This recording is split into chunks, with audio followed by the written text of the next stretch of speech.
मेरा नाम नेहा है और मेरी उम्र 26 साल है। मेरी 17 साल की नंद अचानक प्रेग्नेंट हो गई। पूरे घर पर अचानक कयामत टूट पड़ी। उसे जब भी पूछते कि ये सब किसने किया तो वो डर कर कुछ नहीं कहती। मेरी सास उसे अपने साथ कमरे में ले जाती और उसे अपने पास सुलाती थी। एक रात पति के सर में दर्द था तो मैं दर्द की दवा लेने अपनी नंद के कमरे में चली गई तो मेरे सर पर आसमान टूट पड़ा, क्योंकि मेरी 17 साल की नंद के साथ तो मेरी सास। मेरा नाम नेहा है। मैं गांव में रहती थी। जब मैं बहुत छोटी थी मेरी अम्मी का इंतकाल हो गया था।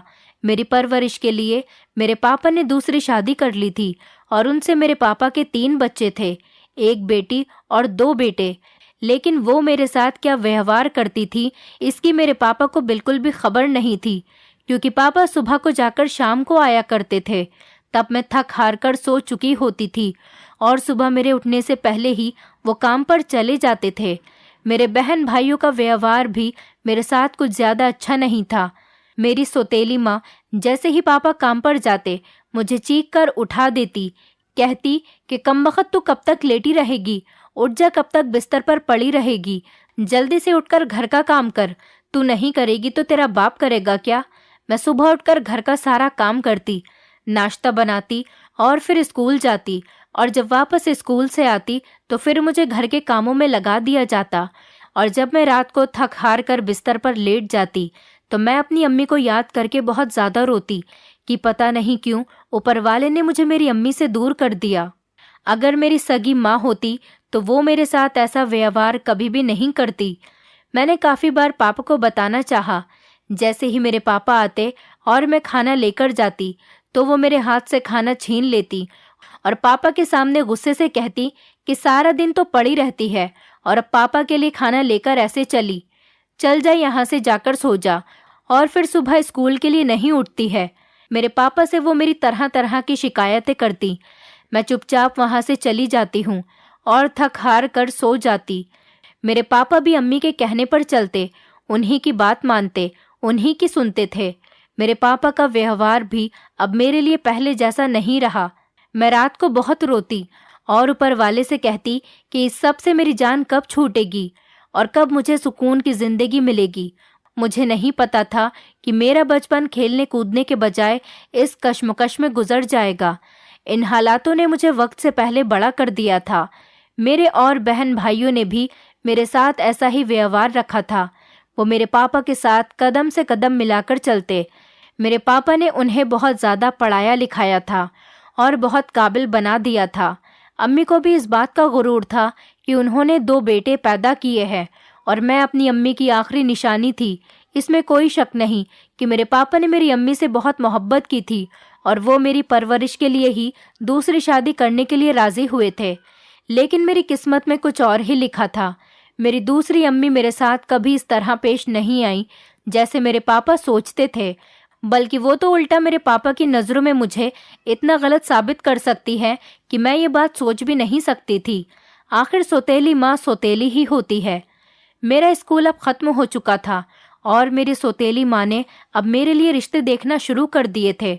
वो मेरे लिए ऐसे अजीब व गरीब रिश्ते देख रही थी कि जैसे बस मुझसे जान छुड़वानी हो। वो मुझसे बस अपनी जान छुड़वाना चाहती थी। मैं तो जैसे सब घर वालों के लिए बोझ बन चुकी थी। हर कोई मुझसे पीछा छुड़वाना चाहता था। पता नहीं मैंने इन सब का क्या बिगाड़ा था। मुझे तो खबर भी नहीं थी कि ये सब मेरे साथ क्यों हो रहा है। क्या इस सब की वजह यह है कि मैं एक लड़की हूँ, या ये कि मैं इन सब के लिए सौतेली हूँ। मेरे भाई मेरा मजाक बनाते और अपनी पढ़ाई लिखाई पर गुरूर करते, और मेरी अम्मी हमेशा इनका साथ देती और कभी मेरे भाइयों को पापा की नज़रों में गिरने नहीं देती और मुझे हमेशा जलील करती रहती। मेरे रिश्ते की मामी अम्मी की गैर मौजूदगी में मुझसे मिलने के लिए आती और कहती कि बेटी सब्र कर, ऊपर वाले ने तेरे लिए कुछ बेहतर ज़रूर सोच कर रखा होगा। वो मेरे ऊपर हुए तमाम जुल्मों सितम से वाकिफ़ थी और एक वही थी जो अपनों में सबसे ज़्यादा अपनी थी। लेकिन वो अम्मी के सामने मेरे साथ बुरा व्यवहार करती थी, क्योंकि वो जानती थी कि अगर मैं इसके साथ अच्छा व्यवहार करूंगी तो इसके पापा के सामने ये मुझे भी बुरा बनवाकर मेरा आना जाना भी इस घर में बंद करवा देगी। वो छिपकर मुझसे मिलती है और मुझे बहुत ज़्यादा प्यार करती है। मेरे लिए कपड़े लेकर आती हैं, खाने पीने की बहुत सारी चीज़ लाती है। एक दिन तो गजब ही हो गया जब मैंने अपने पापा से कॉलेज जाने को कहा कि ये मेरा पहला और आखिरी सपना था। लेकिन मेरे बहन भाइयों ने और अम्मी ने मिलकर ऐसा जाल बिछाया कि मेरे पैरों तले से ज़मीन निकल गई। पापा जैसे तैसे मेरे एडमिशन के लिए राज़ी हो गए। आज मेरा कॉलेज का पहला दिन था और मैं हंसी खुशी घर वापस आ रही थी। मेरा आईडी कार्ड जो कि गलती से रास्ते में गिर गया था और वो मेरे ही कॉलेज के किसी लड़के को मिल गया। मैं रास्ते में थी और कुछ ही दूरी पर थी तो वो मुझे आवाज़ लगाता हुआ आया कि सुने, मेरी बात तो सुने। मेरा दिल घबराने लगा। मैं आवाज़ सुनकर रुक गई। मैंने जब पीछे मुड़कर देखा तो वो मेरा आईडी कार्ड हाथ में लिए खड़ा था। वो बोला कि आपका आईडी कार्ड रास्ते में गिर गया था। मैंने सोचा कि आपको देता हुआ निकल जाता हूँ। बस वो मुझे मेरा आईडी कार्ड देकर चला गया। मैं जब घर लौट कर आई तो मेरी आंखें फटी की फटी रह गईं। पापा, मम्मी और मेरे दोनों भाई सामने खड़े थे और वो मुझे ऐसे घूर रहे थे जैसे मुझे जान से मार देंगे। इतना गुस्सा इन सब की आंखों में नजर आ रहा था। मैंने डरते हुए पूछा, क्या हुआ अम्मी? वो बोली, चुप कर आवारा, तूने ये सब करने के लिए कॉलेज में एडमिशन लिया था? मेरे तो कुछ भी समझ में नहीं आ रहा था कि ये सब क्या कह रहे हैं। इतनी देर में मेरे पापा ने गुस्से में मेरे मुंह पर चांटा मार दिया। मैं रोती हुई बोली कि क्या हुआ है, आखिर मेरा कसूर क्या है, मैंने करा क्या है, आखिर मैंने ऐसा क्या कर दिया? पापा गुस्से में बोले कि आखिर तू उस गैर लड़के के साथ बीच सड़क पर क्या कर रही थी? मैंने अपने भाइयों की तरफ देखा। वो बोले कि हमने तुम्हें खुद सैर सपाटे करते हुए देखा है इस लड़के के साथ। एक भाई बोला कि मैं इस बदतमीज की जान ले लूंगा और गुस्से से मेरे आगे आने लगा और उसने अपने मोबाइल में मेरी और उस लड़के की फोटो क्लिक कर ली आईडी कार्ड लेते हुए और धोखे से पापा की नज़रों में मुझे गलत साबित कर दिया। मैं रोती रही, चीखती चिल्लाती रही, लेकिन मेरी किसी ने एक नहीं सुनी और झूठे इल्ज़ाम मेरी मम्मी ने मुझ पर लगा दिए। वो मेरे पापा से कहने लगी कि मैं कहती थी ना फैसल, ये लड़की तुम्हें कहीं का नहीं छोड़ेगी। इस लड़की ने पूरे मोहल्ले में हमें बदनाम कर दिया। क्या ज़रूरत है इसे इतना ज़्यादा पढ़ाने लिखाने की? जल्दी से कोई भी रिश्ता देखकर इसकी शादी कर दो। वो बोले कि इससे पहले कि हमारे मुंह पर कालक थोप कर चली जाए, इसको इस घर से दूर कर दो। और पापा चीख कर बोले, जा चली जा, मेरी नज़रों से दूर दूर हो जा। मैं रोती हुई अपने कमरे में चली गई। मैं पूरी रात रोती रही कि ऐसी भी क्या गलती है मेरी, मुझे किस गुनाह की सज़ा मिल रही है। मैं रोते रोते सो गई। सुबह मुझे मेरी वही मामी मिलने के लिए आई। मैंने उन्हें सारी बात बताई। वो मुझे समझाने लगी कि भरोसा रख ऊपर वाले पर, सब्र कर और मैं तेरे साथ हूँ, मैं कोई ना कोई हल निकालती हूँ। ये कहकर वो चली गई। मेरे भाइयों ने मेरी पढ़ाई रोक दी थी। मुझे सारा दिन मेरी अम्मी ताने देती रहती थी। मेरे पापा भी मेरे साथ सही व्यवहार नहीं करते थे। एक दिन मेरी वही मामी घर पर आई और मेरी अम्मी और पापा से मेरी बुराई करने लगी। फिर मेरी अम्मी और पापा को बातों में उलझाकर बोली कि मेरी नज़र में एक रिश्ता है, अगर आप इजाज़त देंगे तो मैं आगे बात चलाऊं। मेरी अम्मी एकदम बोली, हाँ हाँ बात आगे चलाओ, देर किस बात की है, जल्दी से इसको इस घर से दफा करो। मेरे पापा गुस्से में थे। मेरे पापा बोले कि जैसा तुम लोगों को सही लगे वो करो और तुम बस जल्दी से इसको यहाँ से रफा दफा करो। ये बोलकर वो चले गए। मेरे भाई बहन मेरा मजाक उड़ाने लगे और मैं रोती हुई अपने कमरे में चली गई। मेरी मामी छिपकर मेरे पास आई और मेरे सर पर हाथ रखा और कहा कि फिक्र मत कर बेटी, मैं तेरे साथ हूँ, मुझ पर भरोसा कर और इस रिश्ते के लिए राजी हो जा, यही तेरी किस्मत है। वो ये कहकर चली गई। मैं सारे रिश्तों से थकी हुई थी और अपनी ज़िंदगी से बहुत परेशान हो गई थी। मेरे पास इस रिश्ते को हाँ करने के अलावा और कोई दूसरा रास्ता नहीं बचा था। मैं भी किस्मत के हाथों मजबूर हो गई और रिश्ते के लिए मान गई। अगर मम्मी पापा चाहते तो मेरी शादी बहुत धूमधाम से कर सकते थे। मैं उनके घर की बड़ी बेटी थी, लेकिन मेरी किस्मत तो जैसे मेरा साथ ही छोड़ चुकी थी। पापा ने घर की भाग दौड़, घर की सारी जिम्मेदारी और सारी चीज़ें अम्मी के हाथों पर छोड़ रखी थी। तभी अम्मी ने लड़के के घर वालों को अपनी गरीबी के झूठे किस्से सुनाकर सादगी से मेरी शादी के लिए राजी कर लिया। मैं चुपचाप सारा तमाशा देख रही थी और मैं कर भी क्या सकती थी। अब तो मैं तंग आकर जल्द से जल्द घर को छोड़ देना चाहती थी। खैर जल्दी में और सादगी से मेरी शादी करके मुझे रुखसत कर दिया गया। और मेरे पापा और मेरे भाइयों ने लड़के की भी कोई मालूमात करना ज़रूरी नहीं समझा। उसकी कोई भी छानबीन नहीं करी, जैसे क्या करता है, कौन है, कैसे लोग हैं, वो मुझे कैसा रखेगा। ये सब तो बस अपने सर से मेरा बोझ उतारना चाहते थे, इसलिए कुछ नहीं, उन्होंने कोई भी छानबीन नहीं करी और बस मुझे भट्टी में झोंक दिया। और सच कहूँ तो मैं भी रुखसत होकर उनकी तरफ पलटकर देखने के लिए भी राजी नहीं थी। बहरहाल मैं रुखसत होकर अपने ससुराल आई तो मैंने जैसे ही वहां पर कदम रखा तो मेरे होश उड़ गए। मैंने जिंदगी में कभी भी नहीं सोचा था कि मेरी किस्मत इस तरह मोड़ लेने वाली है कि मेरी जिंदगी में सब कुछ बदल जाएगा। इतना आलीशान घर, नौकर चाकर, हर वो चीज़ जिसके बारे में मैंने कभी सोचा भी नहीं था। मेरा बहुत आलीशान तरीके से स्वागत हुआ। मेरे ससुराल में मेरे सास ससुर, मेरी एक छोटी नंद और 3 देवर थे। मैं इस घर में सबसे बड़ी बहू बनकर आई थी। मेरे ससुराल में सभी का व्यवहार बहुत ही ज़्यादा अच्छा था और ख़ास करके मेरे पति का। मेरे पति मेरा बहुत ज़्यादा ख्याल रखते थे।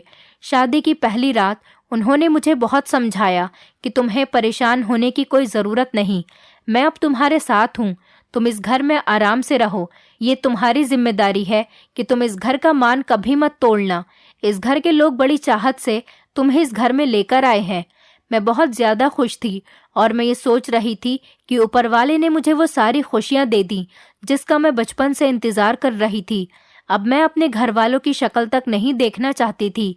मेरा वलीमा खूब धूमधाम से, बहुत आलीशान तरीके से किया गया। मेरे घर वालों को भी दावत दी गई।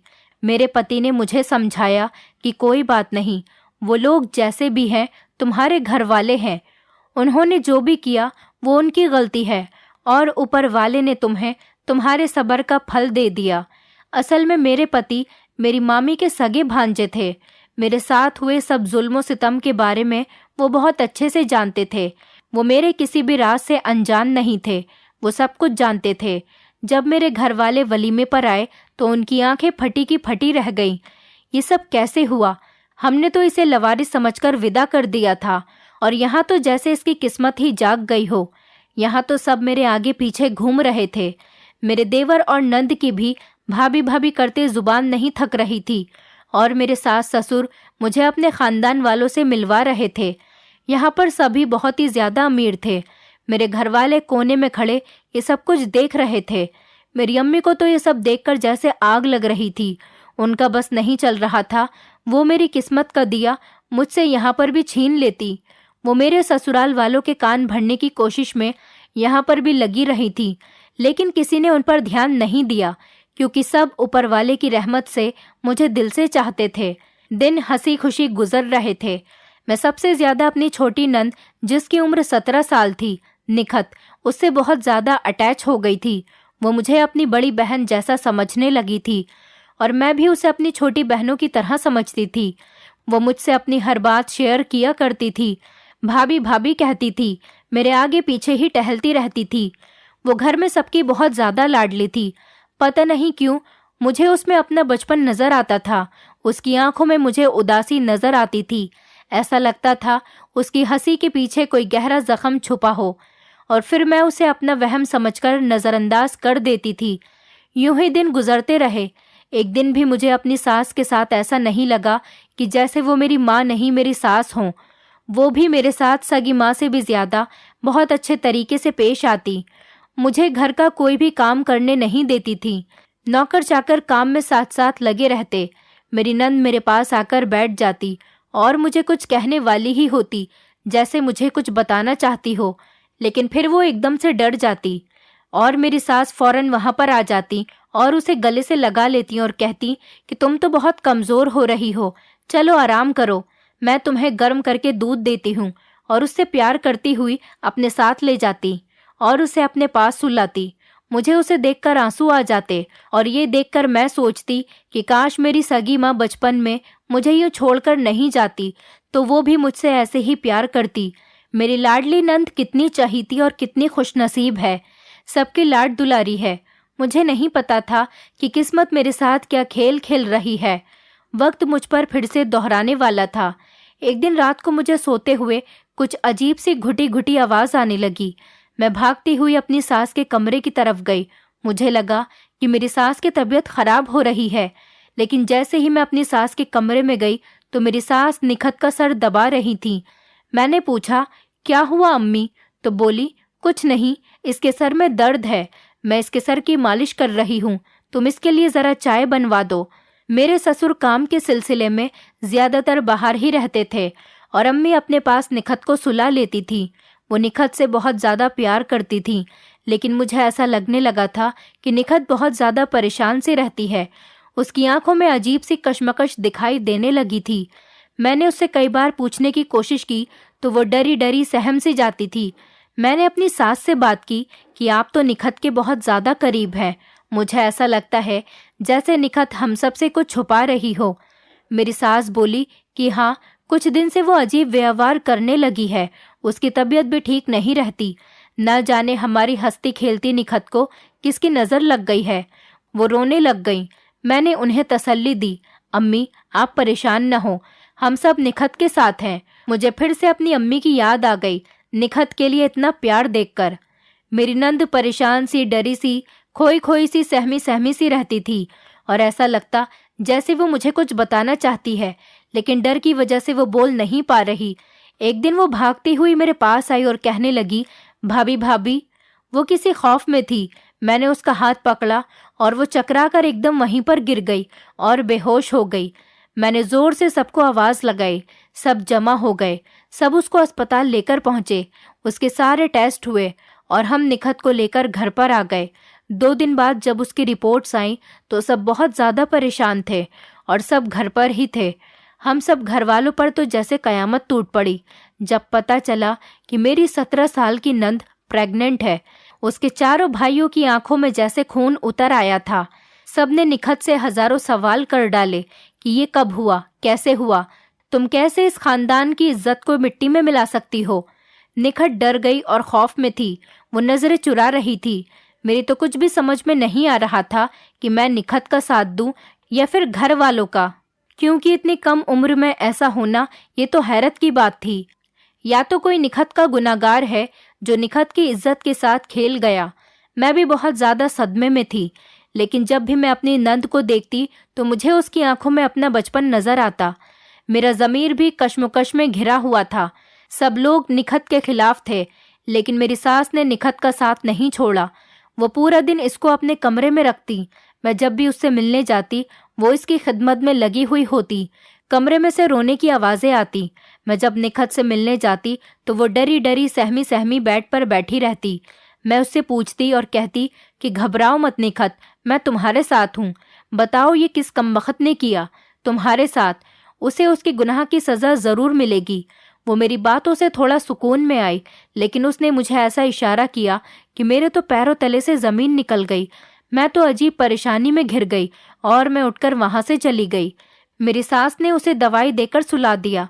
मैं पूरी रात सोचती रही कि ऐसा कैसे हो सकता है। निखत का गुनाहगार हमारी आंखों के सामने है और हम उसका कुछ भी नहीं बिगाड़ सकते। ये भी तो समझ में नहीं आ रहा था कि मैं उसकी कैसे मदद करूं। फिर मेरा दिल ये भी कहता कि हो सकता है कि निखत कोई गलत फहमी का शिकार हो गई है। जैसा वो कह रही है ऐसा नहीं हुआ होगा। रात होने को थी। मैं सोच रही थी कि थोड़ी देर में ही मेरे पति कमरे में आ गए और गुस्से में निखत को बुरा भला कहने लगे। मैंने उन्हें समझाने की बहुत कोशिश की कि हो सकता है निखत बेकसूर हो। वो मानने के लिए तैयार ही नहीं थे। वो कहने लगी कि मेरे सर में बहुत ज़्यादा तेज़ दर्द हो रहा है। मैं सोच सोच कर कहीं पागल न हो जाऊं। पूरा खानदान हम पर थू-थू करेगा। हम सब के लाड प्यार ने और ख़ासकर अम्मी के लाड प्यार ने उसे इतना बिगाड़ दिया कि वो कैसे इतनी बड़ी गलती कर बैठी। जाओ अम्मी के कमरे से सरदर्द की गोली ले आओ। मैं जल्दी जल्दी अम्मी के कमरे की तरफ जाने लगी। अभी मुझे पहुंचे हुए कुछ देर ही हुई थी तो मैंने निखत की रोती हुई आवाज़ सुनी। मैंने छुपकर कमरे में देखा तो मेरे सर पर आसमान टूट पड़ा कि मेरी 17 साल की नंद के साथ मेरी सास। अब मेरा शक यकीन में बदल चुका था। मैं छिपकर वापस आ गई। मैं बहुत ज़्यादा घबराई हुई थी। मुझे अपनी आंखों पर यकीन नहीं आ रहा था। मेरी आंखों से लगातार आंसू निकल रहे थे। मैं ये सोच रही थी कि निखत के साथ ऐसा भी तो हो सकता है जो हम सोच भी नहीं सकते थे। लेकिन ऐसा कैसे? मैं इन्हीं सोचों में गुम थी। मेरे सामने हर वो याद ताज़ा हो गई जो बचपन में मेरे साथ हुआ था। मैं निखत का साथ नहीं छोड़ सकती थी। शायद ऊपर वाले ने मुझे इस घर में इसीलिए भेजा था। मेरे दिल में अभी भी यही सब कुछ चल रहा था।